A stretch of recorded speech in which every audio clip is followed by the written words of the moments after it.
So in the last section, I made the suggestion that philosophy was the activity of working out the right way to think about things, and I tried to illustrate and explain that a little bit by talking about how that relates philosophy to other subjects.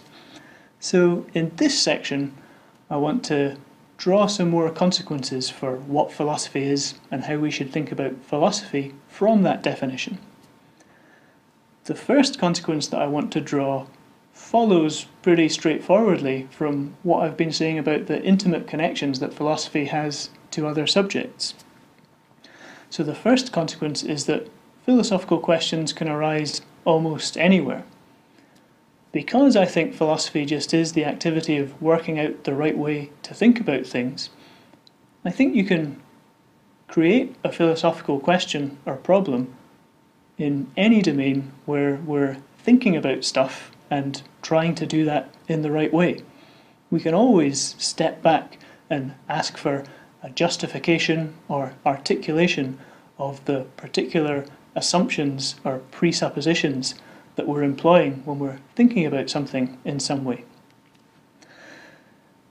Because of this, I think that you can compare what the philosopher is doing to what a child is doing when they're continuously asking why in response to something. So presumably people have had this experience with children. They ask you why something is the case. You try and give them an answer and they just ask you why again. No matter what you say to them, they're always demanding more reasons, more justification, and more articulation of your reasons for responding and thinking in the way that you are. So the philosopher is a bit like the child who's always asking more and more questions, always demanding that we step back further and further, but they're also in the position of the person who's trying to talk to the child and trying to explain things to the child. So the philosopher doesn't just have to ask the questions, they also have to try and come up with answers, or at least try and think about what would be involved in coming up with answers. I think this feature of philosophy tells us something about why people often try and describe philosophy as a subject that's fundamental. Fundamental is a word that people often reach for when they're trying to characterize philosophy's status as a subject or trying to characterize the sorts of questions that philosophy asks. Now, there's a sense in which I don't think it's true to say that philosophy is fundamental as a subject. So, for example, if you're a brain surgeon or a bomb disposal technician, you don't ever have to step back and think philosophical questions about what it is to dispose of a bomb or what a brain is in order to be really, really great at your job. In fact, I've picked those two examples because presumably if you did spend your time stepping back and asking yourself those sorts of questions, then that would make you a much worse brain surgeon or bomb disposal technician. So there are lots of things that you can do and do really well, and presumably lots of things that you can think about and think about really well without doing or thinking in a philosophical way. But I think that there's an important sense in which philosophy is fundamental, and that's just the sense that I've been talking about. The sense in which a philosophical question is never too far away, because whatever we're doing or thinking about, we can always step back and try and articulate and justify the presuppositions that we're employing when we're acting or thinking in that particular way. I think thinking about this example of the child continually asking why also lets us see some more important things about philosophy. The first thing is that philosophy can be very difficult. So we know that if we're in this position of continually being asked why for whatever we say, then it can be a very challenging and frustrating experience. And it seems that part of the reason for this is that often we're being asked to give reasons or articulate the presuppositions behind ways of thinking and acting that we usually just take for granted and get on with. So I think the fact that philosophy is hard and can be frustrating in this way also puts us in a position to see something about the sense in which philosophy is an important subject. So this is another word that people often reach for when they're trying to characterize what philosophy is or what philosophical questions are. It's often said that philosophy asks questions that are big or important in some special sense. And like the case of philosophy being fundamental, there's a sense in which I don't think this is necessarily true.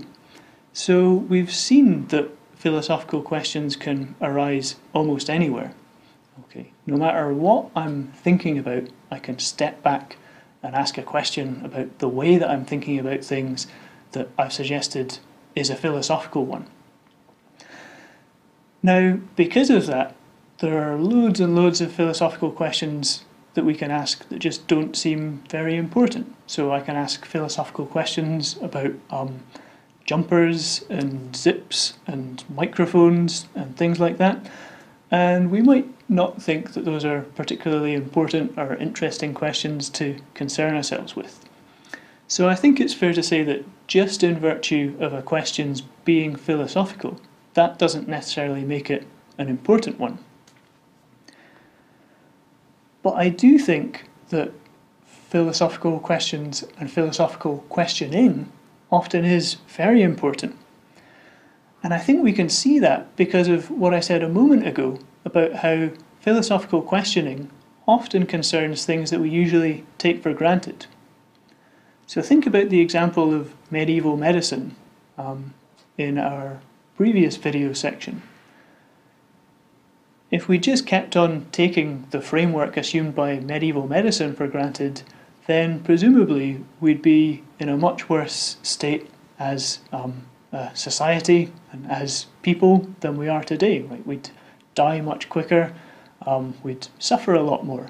So it's really important in that case that somebody at some point stepped back and thought, is this really the right way of thinking about diseases and how to treat them? And we can think about lots of other examples where it was really important that people stepped back and thought, hold on, is this really the right way of thinking about the world and the things that are in it? So at various times throughout history, it's seemed okay to people to commit genocide, or to enslave people, or to discriminate against people on the basis of their race, or on the basis of their sex. And it seems to us now that as soon as we step back and try to articulate a way of thinking that makes those practices, that makes genocide or slavery or racism seem okay, we just can't do it. Okay. So it seems to us that as soon as we step back and think about it, we realise that the way of thinking about things that committing genocide or being involved in slavery presupposes can't be the right one, let alone the best one. Okay, we just, as soon as we reflect on it, we see that that seems like a crazy way to think about the world. Because when we look at history, we find so many examples of ways of thinking and acting that just to us look crazy as soon as you step back and reflect on them. It seems that we should wonder whether or not any of our ways of thinking about the world or acting in the world are going to look equally crazy and indefensible to future generations.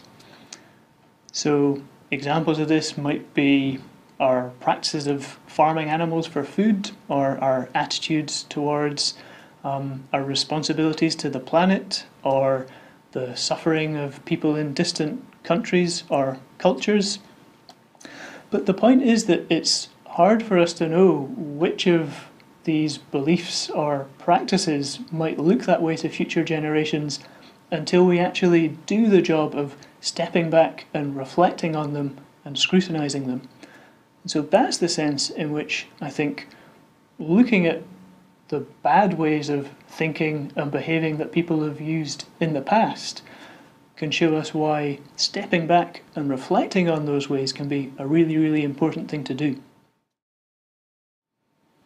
So in this part, I've been trying to articulate some more things about philosophy that result from thinking of philosophy as the activity of working out the best way to think about things. So I've said that thinking about philosophy in that way helps us understand a sense in which philosophy is fundamental, in that philosophical questions can arise almost anywhere.